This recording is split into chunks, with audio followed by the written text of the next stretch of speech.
Let's just do roll call then. Sarah Schripp, Senior Care Volunteer Network.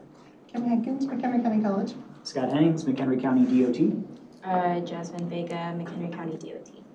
Nick Hammond, City of Crystal Lake. Doug Martin, City of McHenry.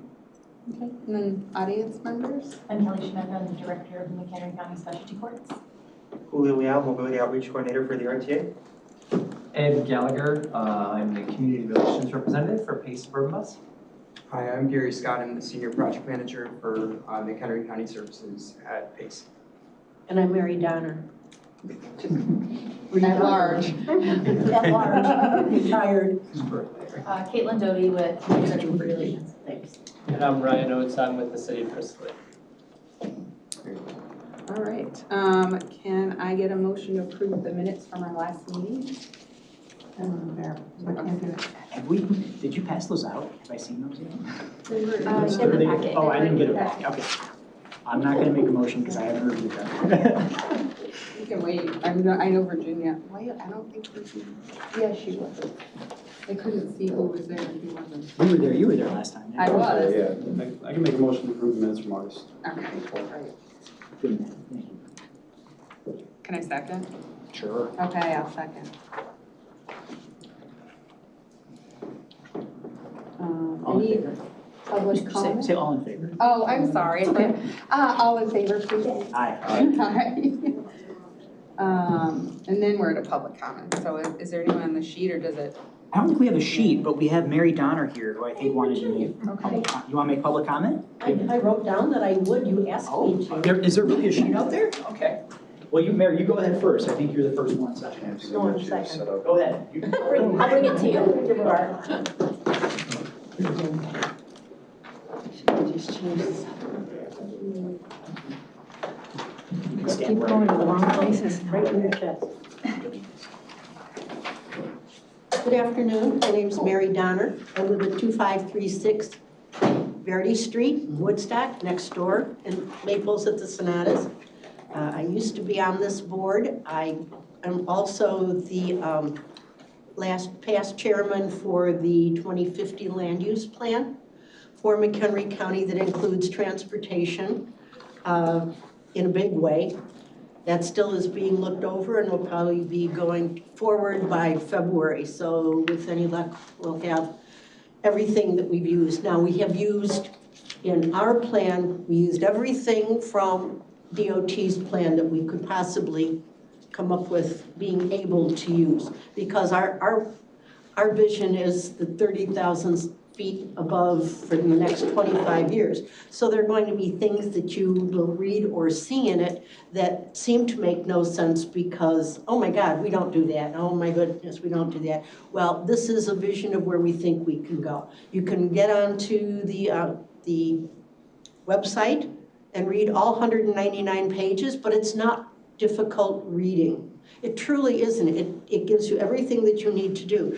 But point is transportation has always been the big bugaboo.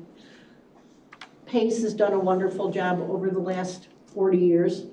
I've been gone there now too, and it feels like forever. You've done so much stuff in the meantime, and they're progressing very well. So many things have changed, and they're going to be changing fast enough again. Just keep on trucking on this stuff, guys, and don't let us seniors down.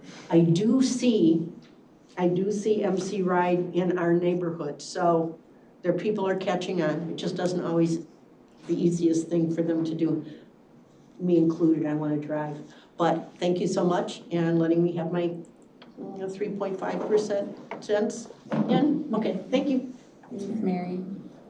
And then we have Kelly, but are you doing 5B? She will, but if you want the same thing now, you can. Public comment? Do I have a comment? I thought that was just the sign-in. Okay, fine. Oh, Signed in there. Okay, all right, so all right. Any more public comment? Do you want to make any comment? Okay. So Okay. no more public All comment. right, okay. Sorry for the confusion. No, that's good. Okay. Old business. So 4A is MC Ride Program update. Yes, so I included, or I've handed out some ridership data to the members.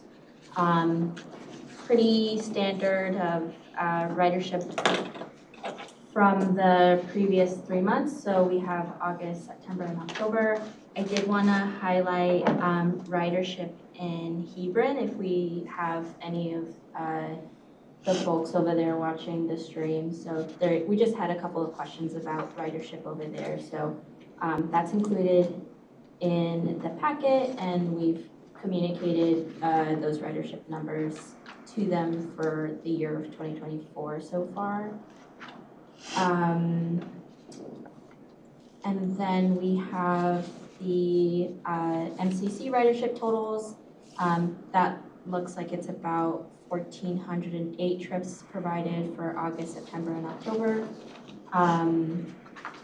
5310 eligible trips. We are at 19,548 for August, September, and October, and 3,691 for the general public in those past 3 months as well.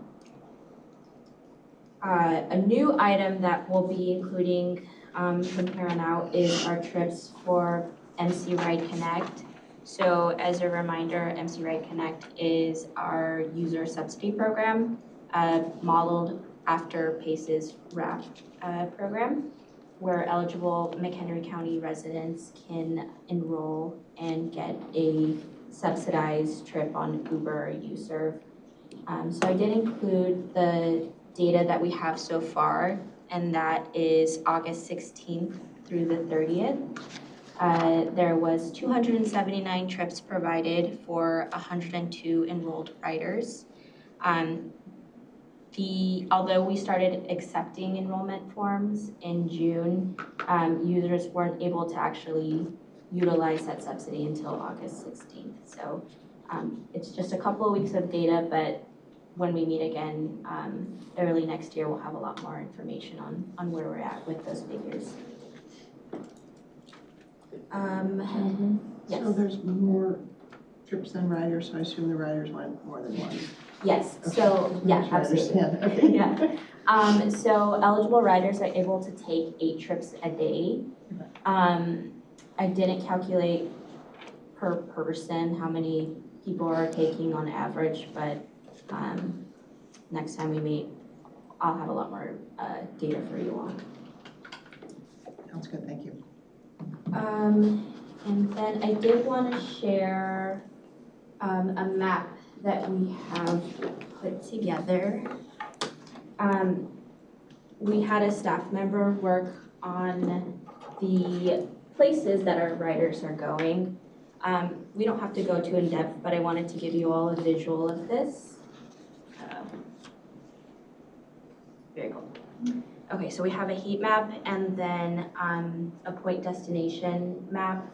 So I'll look at the map on the left first. So I believe the longest trip that we have reported was about 60 miles, and that was from Naperville to Woodstock, with the shortest trip being about 0.23 miles, so a couple of blocks. And again, the county only subsidizes $16 of the total trip cost, so it's been interesting to see that although their trip could be much more costly, they're still utilizing this program with multiple trips to these far out destinations. And part of this program is that a leg of the trip has to be in McHenry County. So either they could be coming into the county or leaving the county or traveling within, but the county does have to be involved in one leg of the trip at least. Is there any questions about this? Can you send us these maps? Yeah, of course, yeah, and we have the information redacted for personal information, so we're ready to, I can share it with the members. So I do have one question. Yes. I'm assuming the points, the open-ended points are the final destination, or is that the initial destination? Like, or origin? Yeah. The circle ones are origin? Yes. I'm just curious. Yeah, so I believe the yellow is origin and then the purple is destination, so they're connected through the lines. Yeah, okay, So I believe it's yellow origin and then purple destination. okay. One thing I've asked Jasmine to look into is, we don't know how many of these people used to use our dial-a-ride, but are now choosing to use this instead. But that information is gonna be very valuable for us, because again, the point is, we're only subsidizing, on average, in this 2-week period, about $12.23 per trip is what it came out to be on average. With our dial-a-ride, between the county and Pace, we're subsidizing their trip $37, $38 a trip. So this is a huge money saver. And if even just a portion of these people used to use the dial-a-ride and are now using this, we might actually save money overall in the long term. So a lot of good data. This is only 2 weeks worth, so once we get another tranche from Gary, we'll make sure we update this with more information. And yeah, I'm excited to see sort of how it shakes out in the future. Are they capturing, who are, I know that the criteria is, the seniors and the disabled population, right? The handicap accessible. I'm just curious what that breakdown might be versus what percentage, are seniors over 60, 65? Yeah, what the demographics on it. Only because I'm just curious, Yeah. are the seniors doing this, right? Are they going through those steps and? Yeah, that's a good question. We'll have more information on that at our next meeting. The way that our program works is that riders have to hold an RTA permit ID. So depending on the type of card that they have, whether it's being 65 and older or having a disability, that's how we could categorize the rider types. Right. So we'll have more of that at our next meeting. Yeah, that's what I was hoping to hear, because that'll help a lot too. Yeah. What we can do, it's hard to draw conclusions on the first 2 weeks of the program, right? So what you're seeing here are the people that got signed up right away. These are the first movers, people that are willing to try something new. They might not be representative of the next month or the year, first year worth of data.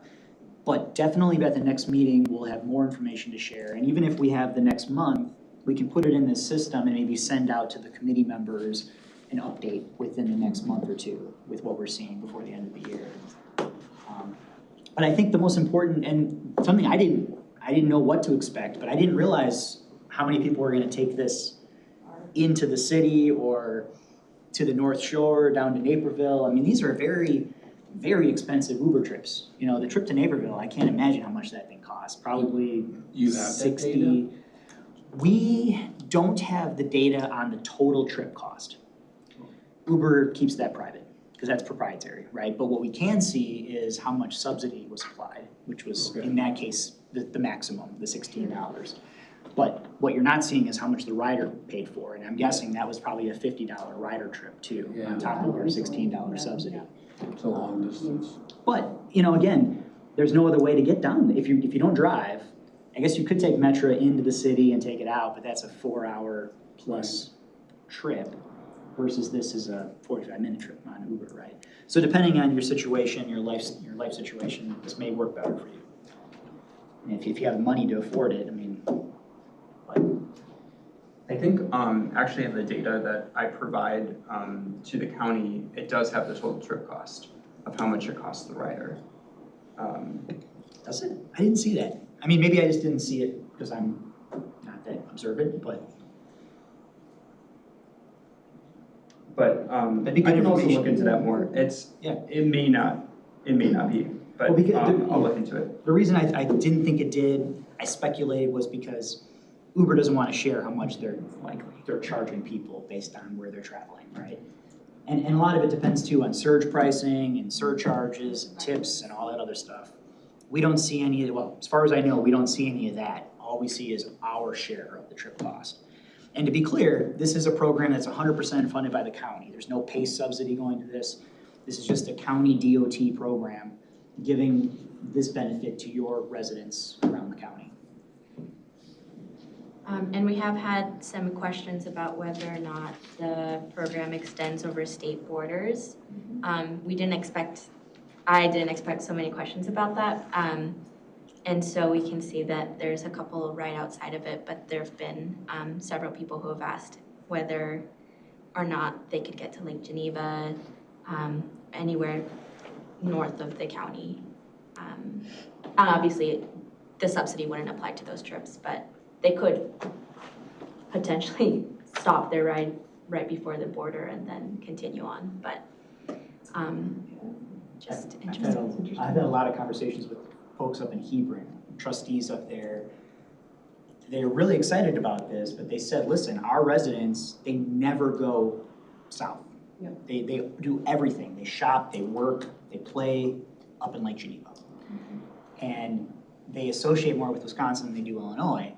This program doesn't help you. And it's unfortunate, but we'll pay for your trip down to Woodstock. That might actually be a longer trip, but we won't go up to Lake Geneva, which is more convenient for them. But because of the funding source we're using is the RTA sales tax, which is the Northeast Chicagoland region sales tax, right? So we can only spend it within this region. And it includes For the portion in McHenry County, though?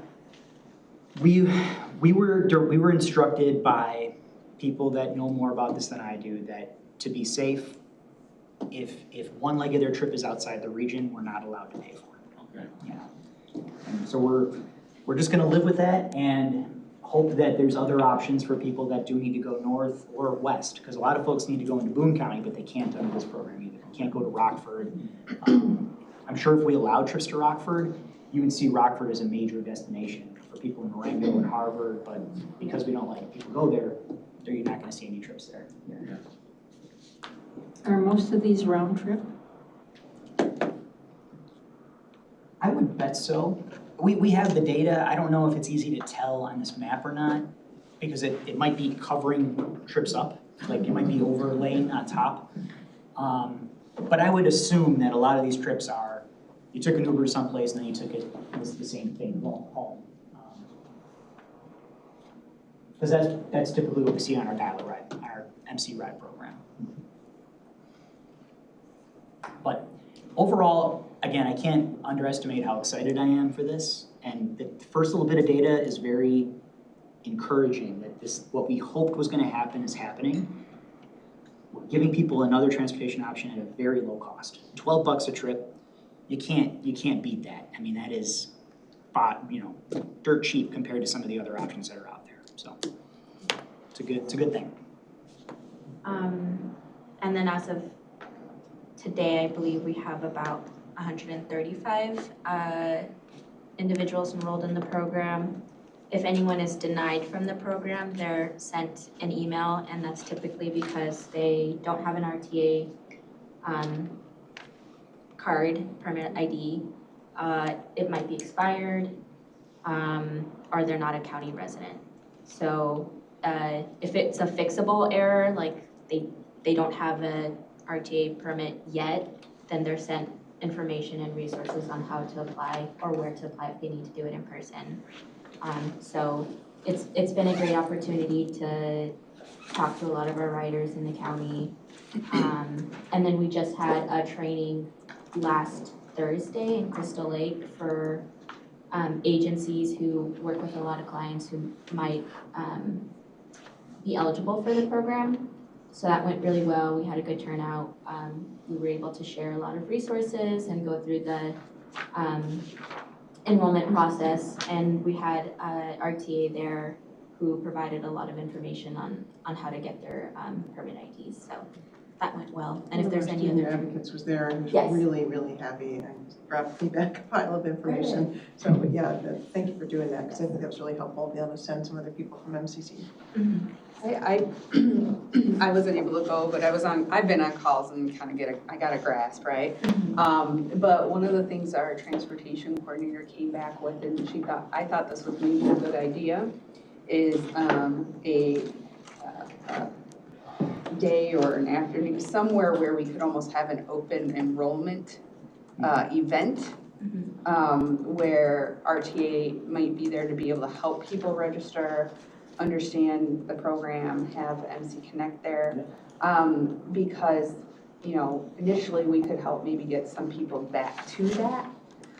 Whereas I think we're getting a little bit of hesitancy because of the steps. So having the opportunity to walk some people through that, show them how it works, might be something to think about if enrollments don't increase. Or if we plateau. Exactly, if you plateau at some point, you're like, you know, we really could enroll another 20 people and have it be a day thing, or do it and see what the response to it's almost like a gauge of interest. Yeah.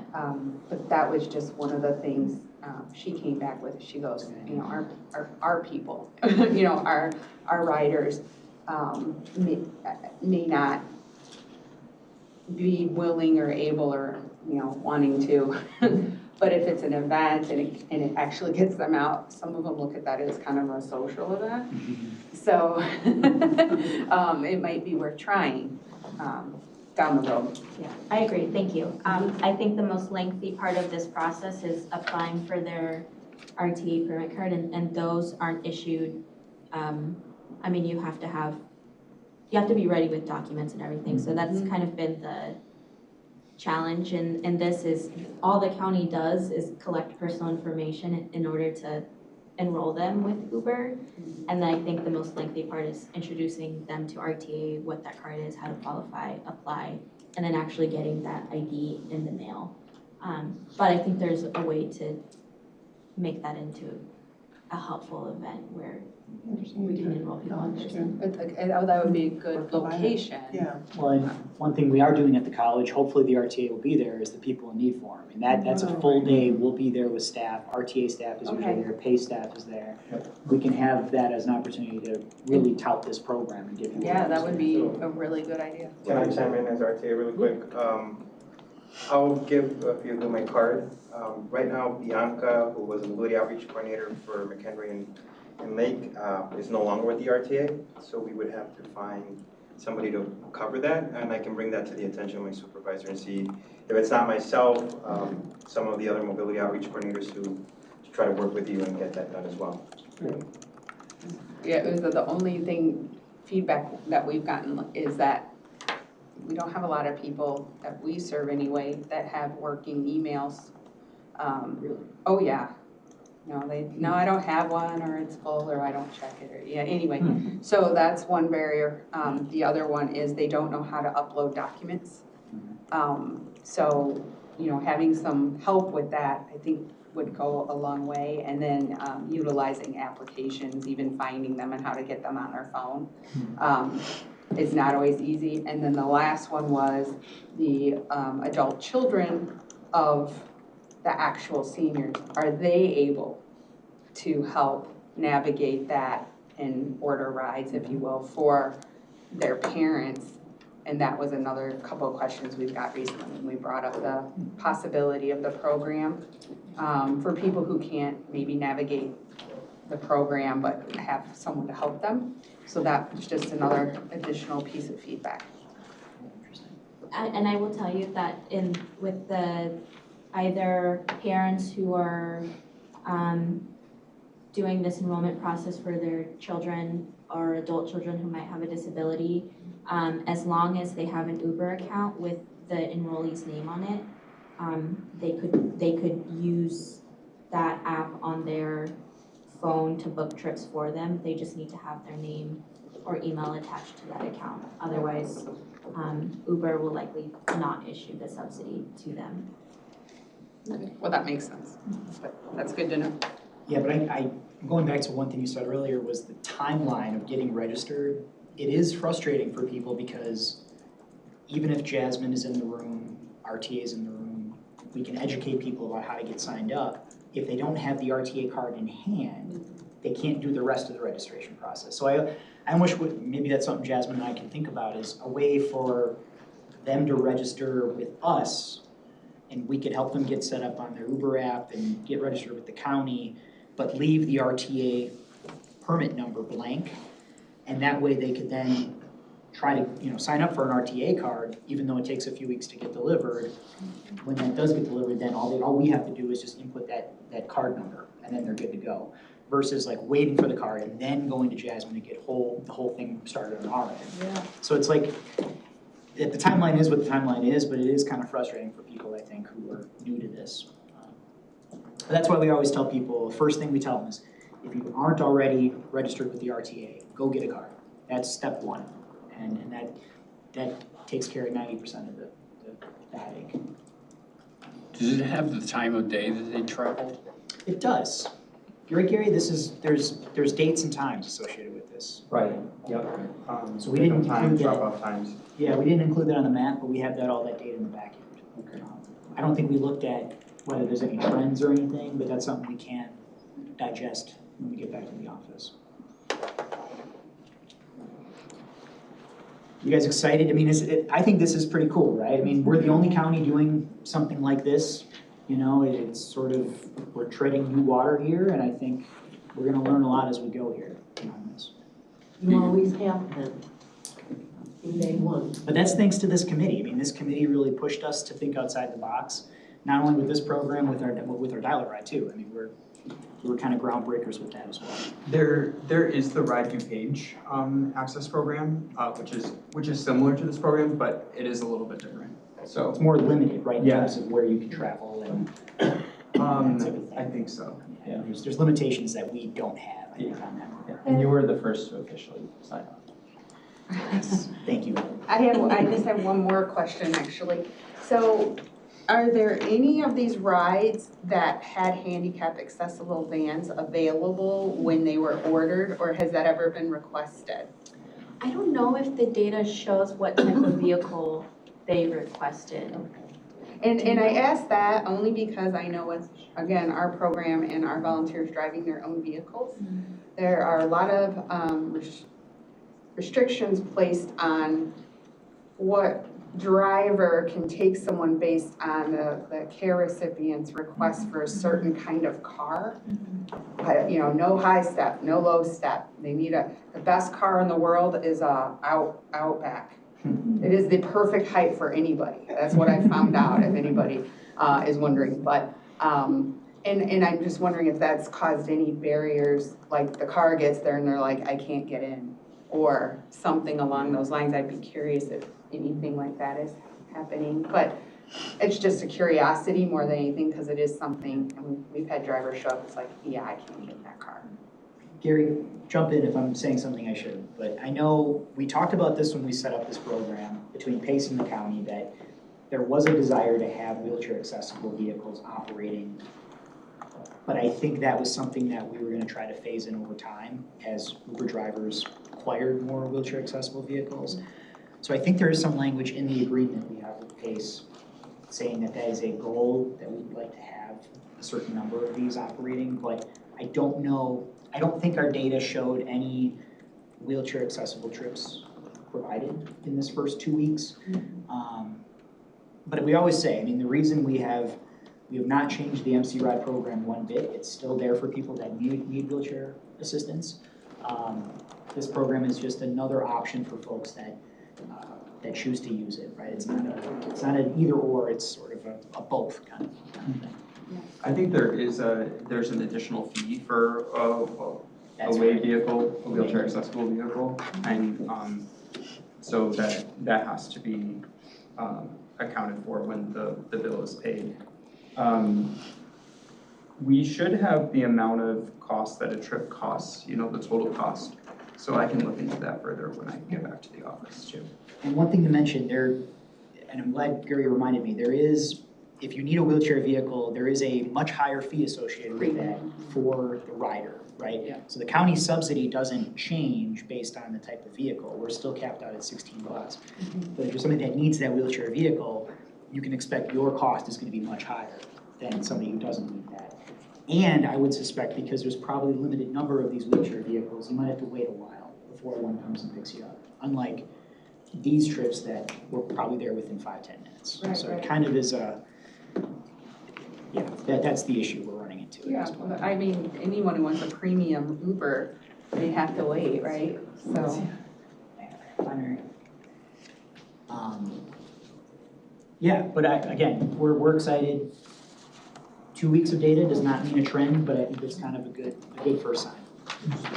Oh, I did want to mention too, at $7,000 a month, which is what this first 2 weeks showed in county subsidy, that's about $85,000 a year. We expect this is going to grow over the next year.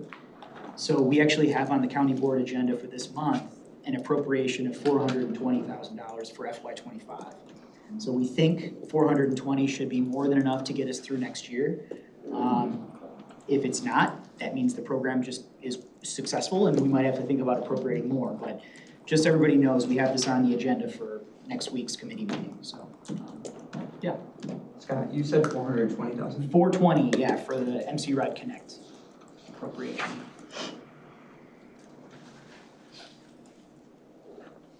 And I think Ride DuPage saw something like exponential growth. Like it was sort of a slow start and then it did pick up, and I'm hoping that's what we'll see too on this program next year.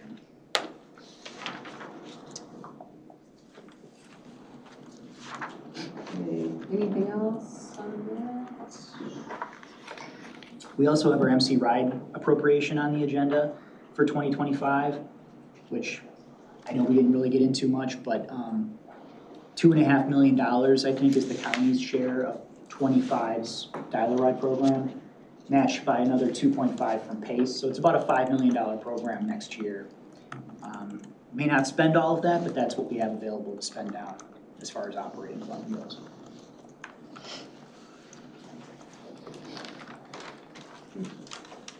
So 420 for Connect, and then 2.5. 2.5 for 2.5. the dial ride, yeah. So the county's all in is going to be right around $3 million for transit, excluding specialty courts, excluding senior care volunteer network. Those are additional to the $3 million, but Do you need anything from this committee to show support for that? nothing formal, but all of you are connected with county board members. So if you do run into anybody that you want to just mention how this program is helping your clients, couldn't hurt. We always appreciate this political support that we do receive from people. So. But I don't think we need a resolution or any kind of thing from feedback. Okay. RTA update? Yeah, I just got a couple quick updates. So the RTA updated their website and we now have a digital library for our programs Access, Ride Free, Reduced Fare, 88 Paratransit, and Travel Training, where you can go and download all the brochures in English and in Spanish, as well as the applications in English and in Spanish. So it's rtachicago.org, click on Riders, then Travel Assistance Digital Library. And then the second update is the RTA 2025 Regional Operating Budget and Capital Program. The RTA will release a draft of that mid-November, so around November 15th. And then the budget will be available for public comment from November 15th through December 10th. For more information, rtachicago.org, and then the virtual public hearing will be held via Zoom December 3rd from 4 to 6 p.m. Again, rtachicago.org for links to that. And that's basically it. I'm sorry, could you repeat that? You said rtachicago.org for downloading brochures, click on Riders. And so yeah, rtachicago.org/riders, and then it's the digital travel assistance digital library. Thank you. Jasmine, can you pull up the website really quick so I can guide them? It's super simple. rtachicago.org, and then on the top one it says Riders. There we go. Left, bottom, it says Travel Assistance Digital Library. And then we have all our programs. If you scroll down, the Access Pilot Program, 88 Paratransit, Ride Free, and if you click on either one, that's who the Ride Free, it does the application in English, Spanish, brochures, English, Spanish, downloadable. Yeah. Great, thank you. Yeah, thanks. We have a nice flow chart that we're trying to get up there as well, where it'll ask somebody, are you 65 plus? Yes, no. Are you a person with disability? Yes, no. And then it'll guide them to the correct program. So we're going to put that up there as well momentarily. Smart, yeah. Yeah, when that gets up there, maybe let us know. I can forward you the PDF and like, I'll give you my card, so you can send it. Yeah, that'd be good. Pace Bus update. Thank you. Right, I got quite a few. First, I'll just do our quick budget update. PACE's operating budget for fiscal year 2025 is $287.5 million. It is balanced to the RTA's funding level. It does include $41 million in coronavirus relief funding as a budget kind of filler to get us through as we move on towards closer to our fiscal cliff in the near future. We are proposing no fare increases, no service reductions. Actually, we are proposing potential service expansions in high target demand service areas and looking towards weekend and late night services, as well as continuing to improve and expand our on-demand services. So into the new fiscal year, we will see potential. We're looking at the areas right now. We haven't identified the locations, but we are looking towards service expansions on those high demand markets. Our board will be meeting next Wednesday, and you can watch it virtually on YouTube if you want to follow along as we potentially approve our fiscal year budget, as well as get a refresher and an update on PACE's revision program. For ridership, this past month, PACE served our highest monthly total riders throughout our entire system since the COVID pandemic began over 4 years ago. In September of 2022, we carried 2 million riders. That is a 13.2% increase over 2023 figures, which in that we had the same number of weekdays, which is very important because we look at our average weekday ridership, which for September hit 89% of pre-pandemic levels. So our average weekday ridership prior to the pandemic was roughly 100,000 riders per weekday. We hit 89,000 riders per weekday. So we're at 89% of the average weekday ridership. 2024 continues to trend. We continue to see ridership surges throughout our region, and we are going to be using these trends to guide us in our further investment into the future. The Rideshare Access Program also saw exponential growth, and Scott mentioned exponential growth when it comes to these alternative programs. So Rideshare Access is our RAP program. It's our newest transportation service for eligible paratransit riders, allowing them to take either an Uber or a Userve trip within our 6 counties ADA region. In August of 2024 alone, PACE saw 70,000 trips in our RAP program region-wide. We started with like 8,000 in our first 6 weeks. Then we grew to 30,000, I believe it was the month of May. Now we're averaging, we hit 70,000 trips in the month of August. So continuing to see strong growth when it comes to RAP. If anyone has questions about the qualifications accessible to RAP or wants a presentation, myself, my team are here to provide updates and information on that program. An individual would get qualified for the RTA's ADA paratransit service, and then they can opt into PACE's user-side subsidy of up to $30. It's up to $28 of a user-side subsidy for a $2 fare. So they get $30 of transit value to access Uber and Userve services within the PACE ADA region, of which there is ADA region in McHenry County. So individuals would be able to access it while here. So if anyone has questions, would like a presentation, just let me know. One thing I might add, Ed, is that riders can take up to 8 rides a day. Oh, that's with the RAP program. That's same, it mirrors the MCC. We can get up to eight trips a day on that program, utilizing that subsidy every single time. Good.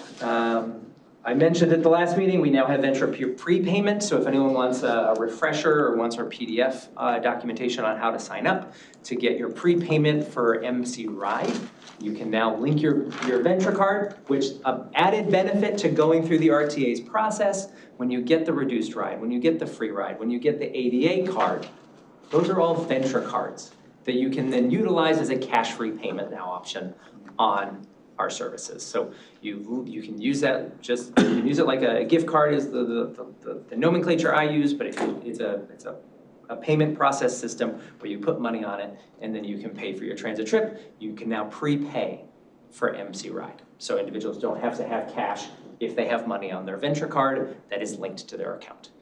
And we have a nice kind of walkthrough on how to link that to your account. My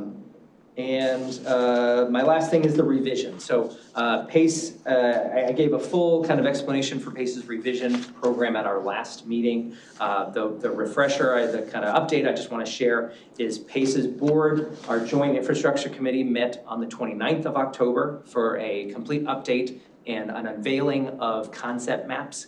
That full unveiling to the general public will happen at our PACE board meeting on the 13th, and then all of those details will go live on our website shortly thereafter. Those will include concept maps for 50% growth scenarios with potential expansions of on-demand services, of fixed route services into our 6-county region, as well as a 10% growth model for returning to 2019 funding levels. So. Those will be released shortly after our November board meeting. We have held virtual municipal briefings this last week, and then we have a partner workshop coming up in the near future. A couple people on the board, I believe, were invited to the last partner workshop, and the invites did go out last week to the upcoming partner workshop that will be held as well. So that, I believe the partner workshop will be in person, but those who were at the last one most likely would have received the invite already. And then my outreach, my team will be doing outreach into the communities over the next few months. We have a couple set already, but we'll be bringing more revision information and brochures and information to collect feedback and alert people that the concept maps have been released and that there should be a survey released online as well for individuals to give feedback to help us drive where they want to see bus service expansion here in our communities. And help drive that investment. And what time is your PACE board meeting? The PACE board meeting starts at 9 a.m. on the 13th. And you can watch it on YouTube. If you go to YouTube and search PACE Bus, we have our own channel. You can actually go back and rewatch, if you would like, to watch the Joint Infrastructure and Planning Committee. That is on the YouTube channel. I watch it that way myself. But the PACE board meeting is streamed live and then is available usually within a few minutes after the board meeting ends. It goes through buffering and then gets uploaded. So if you can't tune in right at 9 a.m. on YouTube, you can follow up later in the day and it'll be completely loaded. Cool. Just to add on to what Ed was talking about, mine's a little bit more focused on the paratransit side of things with MC Ride. Service continues to operate on MC Ride on our mainly bus program right now, above contractual standards of 95%. Complaints are at a minimum, which is always good. But if anyone has any complaints or anything, they can always give me a call at 312-341-8067. Email me at gary.scott@pacebus.com. Or another preferred method would be to call our customer relations department at 800-606-1282, option 2. And if you didn't catch that all, you can come and see me after the meeting. So, What are the usual complaints that people? I think there are many different ways people complain, but predominantly it might be about a late trip or I was on board the vehicle for too long. But riders can also give suggestions to customer relations on ways that they can increase service. They could commend a driver or a staff member, a call taker for receiving exceptional service as well.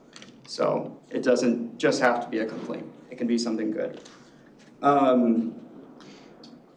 As well, PACE is always hiring, as well as our contractors for drivers, for dispatchers, for other key positions that are needed to run our programs. So I think I send that to Jasmine each week or so with the information on how to apply for jobs. Do you guys have any questions for me? They're just posted on the website, right, for employment? Yeah, for PACE, you can just check out, is it pacebus.com/employment or? /pacebus.com/careers. Okay. Thanks, everybody. Can I just add on something that Ed says about 88 paratransit? If you go to the digital library and you go to the 88 paratransit brochure, it has 4 questions that somebody would need to self-assess to see if they're eligible for 88 paratransit. If they say yes to one of those 4 questions, just one, not all 4 of them, they may qualify for 88 paratransit. They call that number, and if they get qualified, then subsequently they can do the RAP program via that way. Okay. Metra update? I'm gonna keep my update pretty short and sweet. I want to touch base on our proposed budget, what was released at our October board meeting. Thank you, Jasmine, for pulling that up. It should be in your agenda packet as well, but some more detailed information on that. Our operating budget is at 1.1 billion. It holds fares and service steady through the next year, relying on strong sales tax revenue and an allotment of our COVID relief funding. In total, we have 331.8 million remaining of that, and next year we have allotted 238.4 million of COVID funds. We're projecting a modest growth in ridership of about 7% through the next year. Our capital budget is at 366.4 million. I won't go through the full breakdown of it, but I do want to point out that 40 million of that is dedicated to stations and parking, with another 57 million towards facilities. Within that, there are 2 projects in McHenry County. We have the Crystal Lake Signal Renewal Project at 2.5 million. It's our signal system through Crystal Lake is beyond its useful life, so we are renewing the signal system there. And then again in Crystal Lake, we have the Pingree Road Station. We've dedicated 2.14 million that will rehab the station platforms, improve the ramp for ADA accessibility. There's improvements to the station's retaining wall. All of this work is being designed, consulted, and constructed with the Union Pacific. We're looking at construction late 2025, early 2026.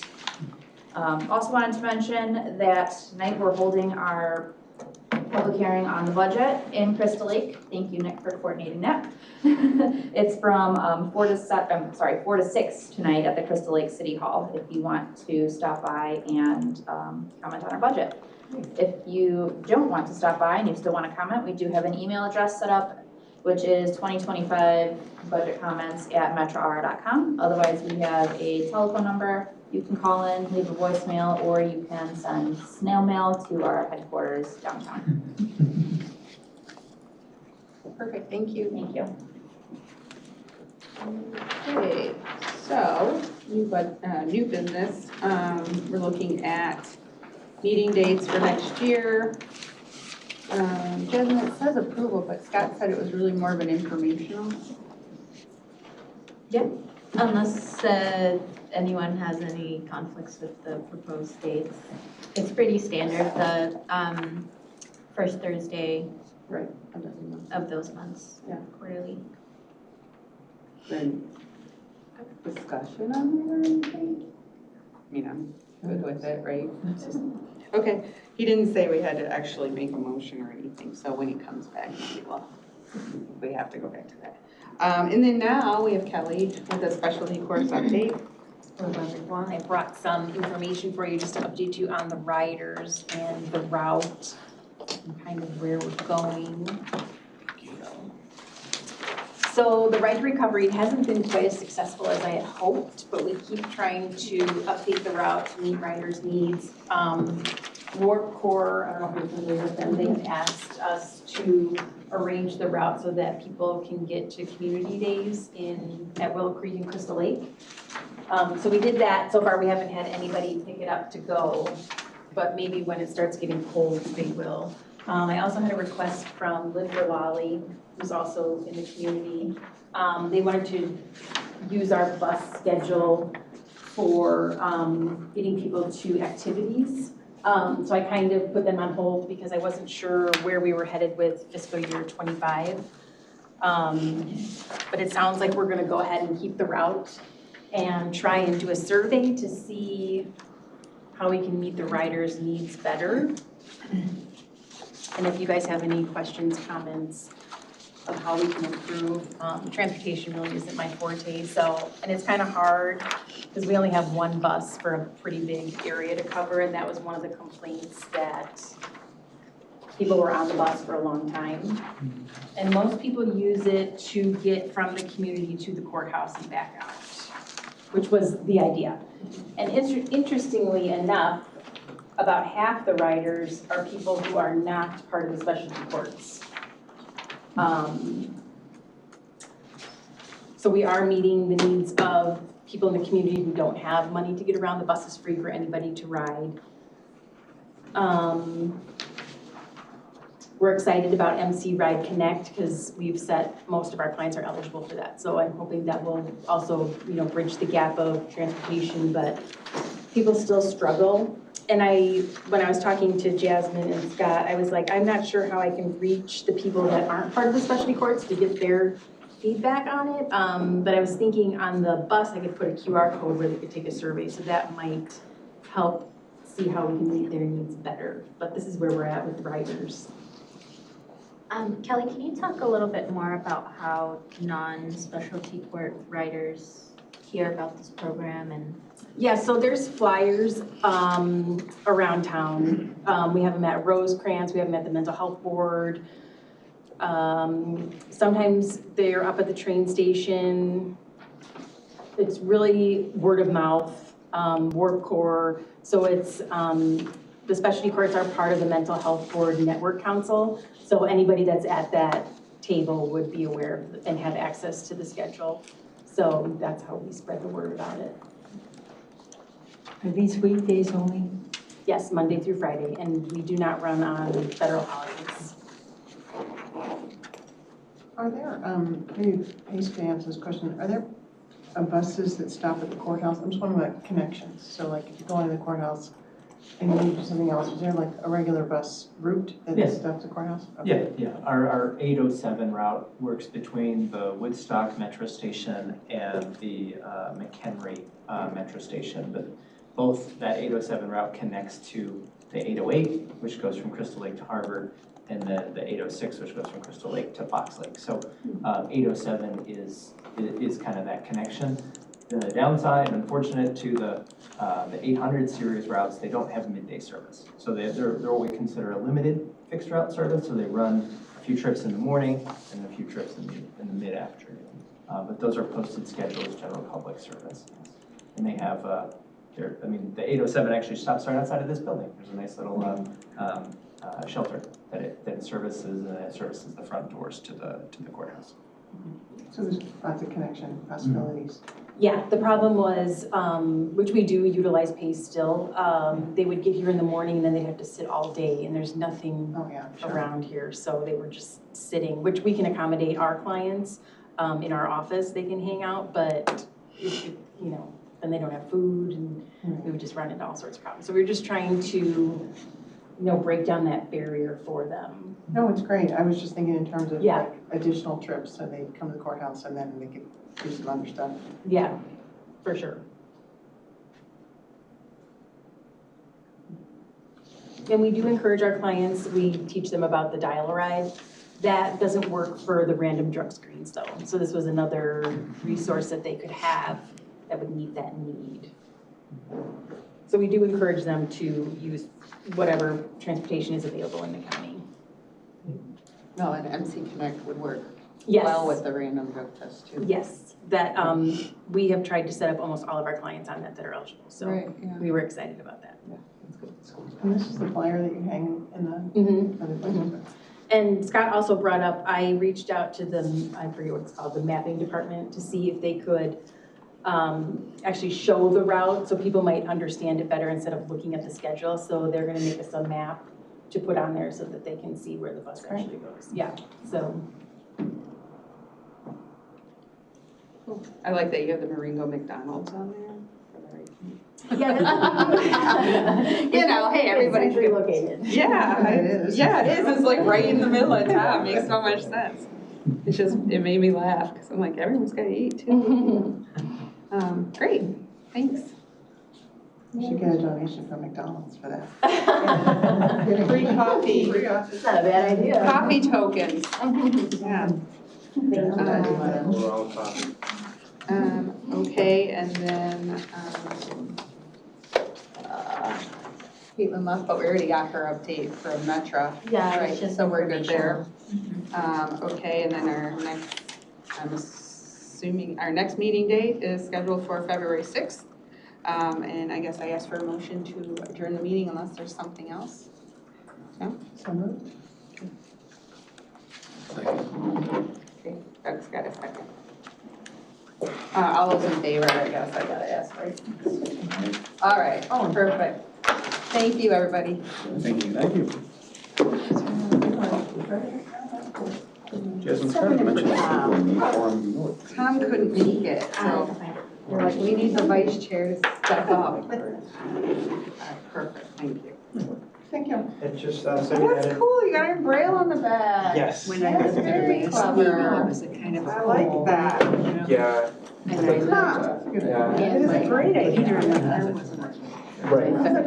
It's a long way, it was out in the. Oh, and Because you really, I mean, you need to Oh, use no, some great, digital yeah. cards. Yeah. There's nothing in I don't between, you know, so I went to, I had something to And do. you usually just have one or two in your. Right. For that one. For two. It's true. And then I got Right, some right, and right. Oh, that's great. I got